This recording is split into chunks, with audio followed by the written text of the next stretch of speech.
Do you trust the Trump administration and its Department of Justice about a missing 3 million Epstein files? I don't. There's a new filing by the Department of Justice with a federal judge late yesterday in which, without explanation, they have now, quote unquote, reduced the number of documents that they are still reviewing 3 weeks past the deadline set by Congress and a statute from 5.2 million at around the holidays to just 2 million documents. And by the way, when we talk about 2 million documents, we're really talking about 20 million to 50 million pages that have to be reviewed. But where did the 3 million go? What was the protocol used to determine that 3 million or 3.2 million documents no longer have to be reviewed? We trust the Department of Justice? I certainly don't, and I know you don't. You're here on MeidasTouch and on Legal AF. Let's get to the new math. This evolving number, constantly shape-shifting before our very eyes.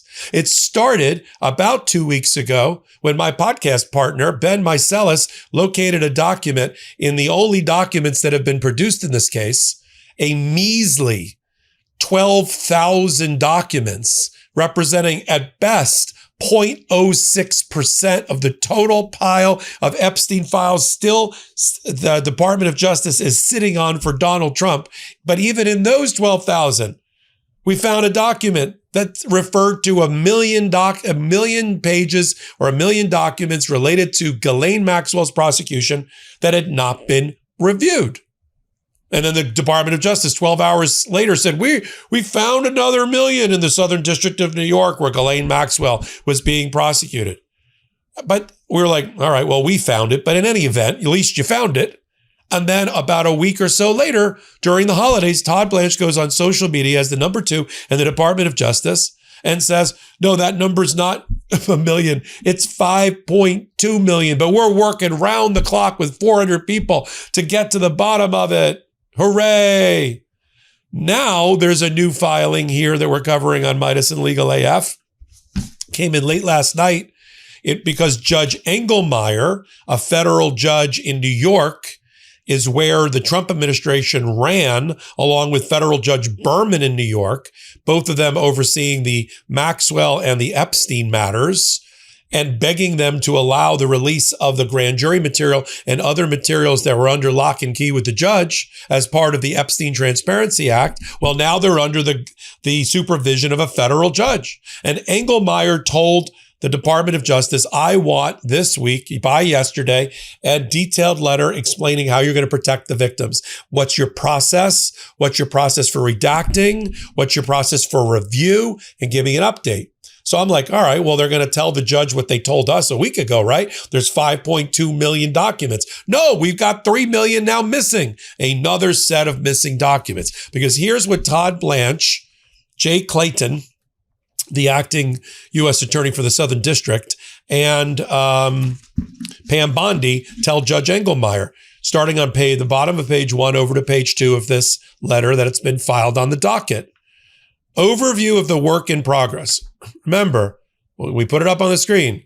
Last week, 2 weeks ago, 5.2 million documents. Multiply that by an average of 10 pages per document. You're talking about 50 million pages. But now listen. First, they confess of how measly and meager their production has been to date. To date, the department has now posted to the DOJ Epstein Library. It's a pretty lofty title for a child sex predator's Dropbox. Approximately 12,285 documents comprising approximately 125,000 pages, right? Each document about 10 pages in response to the act. And there are more than 2 million documents potentially responsive to the act that are in various phases of review. So I look below like, all right, well, they're going to explain why it's not 5.2 million, right? Nope, no explanation. So we have a missing, just take it on faith, everybody. The Department of Justice and Epstein, the people assigned to the Epstein matter know what they're doing. They eliminated 3 million documents from review and production to the American people. This is a demonstration of transparency. This is opaqueness again. Why don't you explain, at least in a footnote, so the American people understand the math? And why is it? And then they go on with who is working around the clock on this. Now, last week, Todd Blanche said, or we got reporting that said that the lawyers that are assigned to this, and it's taking up most of the remainder of the Department of Justice. Remember, they lost 5,000 people in the Department of Justice. They're now saying that 400 lawyers across the department are working not round the clock, but most of a day on this matter. But I don't even think that's true, because a week or so ago, the reporting was that they were offering bounties or bonuses of extra time off if you put 3 to 4 hours a day into your review. That's not, as they said here, working most of a day or a substantial portion of their workday or all of it. Who works 3 to 4 hours a day? So that's already a lie. On top of where is the missing 3.2 million, Todd Blanche? These are the questions that need to be asked by the Oversight Committee in Congress, by Tom Massey and Ro Khanna, the Congress people who are the sheepdogs and the watchdogs over this. And in a lawsuit that I would hope that they would file about these matters, asking these questions. Where did the 3.2 million documents go? How do you know that it's just this 2 million? What have you done? Where have you searched? There's no outline here in the letter of the piles and the places. They just complain, well, they're spread out all over the place with different record-keeping systems. Who, what, where, how many? How many of the 2 million or 5.2 million exist in what pile? Reviewed by who? What didn't you review? Why didn't you review it?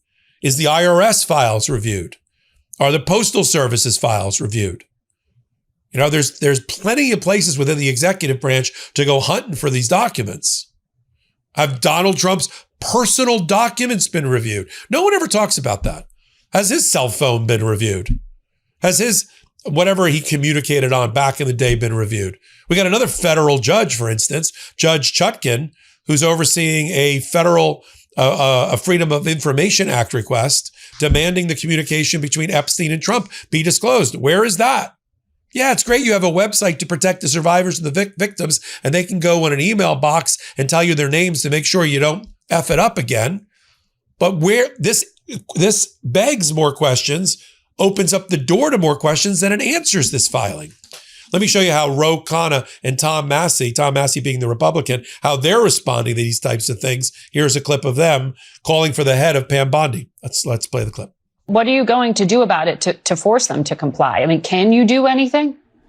Oh, absolutely. Look, people have talked about, and by the way, Todd Blanche is the face of this, but it's really the Attorney General's office, Pam Bondi, who is responsible. And there are several ways to get at this. Some take longer, some are shorter. The quickest way, and I think most expeditious way to get justice for these victims is to bring inherent contempt against Pam Bondi. And that doesn't require going through the courts, and give her, and basically Ro Khanna and I are talking about and drafting that right now. Okay. Well, I mean, on another network this morning, Democratic Senator Tim Kaine said, impeachment or contempt, it is premature, Congressman Khanna. And the Deputy Attorney General said, bring it on. They don't seem to be taking this very seriously. And if you just don't have the math in the Senate, including at least now, this Democratic senator not being convinced, doesn't that sort of show that you're at the limit of pressure? No, we only need the House for inherent contempt, and we're building a bipartisan coalition, and it would fine Pam Bondi for every day that she's not releasing these documents. I'll tell you why. I've talked to the survivors, why this is such a slap in the face. One of the survivors said they released her name accidentally, but they still have not released the FBI file about the people who abused her at her request. And the problem here is that there are rich and powerful people. We all know this. There are 1,200 victims. They're rich and powerful people who either engaged in this abuse, covered it up, or were on this island. And what the American people want to know is, who are these people? And instead of holding them accountable, Pam Bondi is breaking the law. And this is the corrupt system, the Epstein class that people are sick of. So I believe we're going to get bipartisan support in holding her accountable, and a committee of Congress should determine whether these redactions are justified or not. So there needs to be a lawsuit over this. We're calling for it here on Legal AF. Let's get congressional committee members to file the lawsuit, public interest groups, Freedom of Information Act. I'm going to have Skye Perryman on with me tomorrow from Democracy Forward. She's one of the masters of the use of the Freedom of Information Act. She's got the pending case in front of Judge Chutkan. I think they should update their case to say, how did it go from 5.2 million down to only 2 million? And how do you know it's only 2 million? Come on, Skye and Democracy Forward. You're on Legal AF and on MeidasTouch. Get to the bottom of it. I'm going to continue to follow it closely. In the meantime, take a moment. In the notes below, slide over to Legal AF YouTube channel, hit the free subscribe button, and help us continue to grow our Substack, Legal AF Substack. I'm running a 20% sale on Substack right now on annual membership. That is where independent media and commentary lives. So until my next report, I'm Michael Popok. Hey everybody, Ben Meiselas here from the MeidasTouch Network. I wanted to let you know about my podcast partner, Michael Popok's new law firm. It's called the Popok Firm. Michael Popok's pursuing his dream of starting his own law firm, really based on the popular demand by all the Meidas Mighty and Legal AFers who are approaching Michael Popok with their cases and saying, can you help us? And at that time, Popok was not able to. So he went out on his own. He started the Popok Firm, where he is now handling catastrophic injury cases like car accident cases, trucking cases, malpractice cases, big negligence cases, wrongful death cases. So if you or someone you know have a case like this, the consultation with Popok's firm is free. Give him a call. See if you have a case. It's thepopokfirm.com, thepopokfirm.com, or you can call 877-POPOK-AF, P-O-P-O-K-A-F. So 1-877-POPOK-AF. Give Michael Popok a call. And I'm really proud of you, Popok. Thanks for all the hard work you're putting in. Can't get your fill of Legal AF? Me neither. That's why we formed the Legal AF Substack. Every time we mention something in a hot take, whether it's a court filing or a oral argument, come over to the Substack. You'll find the court filing and the oral argument there, including a daily roundup that I do called, wait for it, Morning AF. What else? All the other contributors from Legal AF are there as well. We got some new reporting. We got interviews. We got ad-free versions of the podcast and hot takes. Where? Legal AF on Substack. Come over now to free subscribe.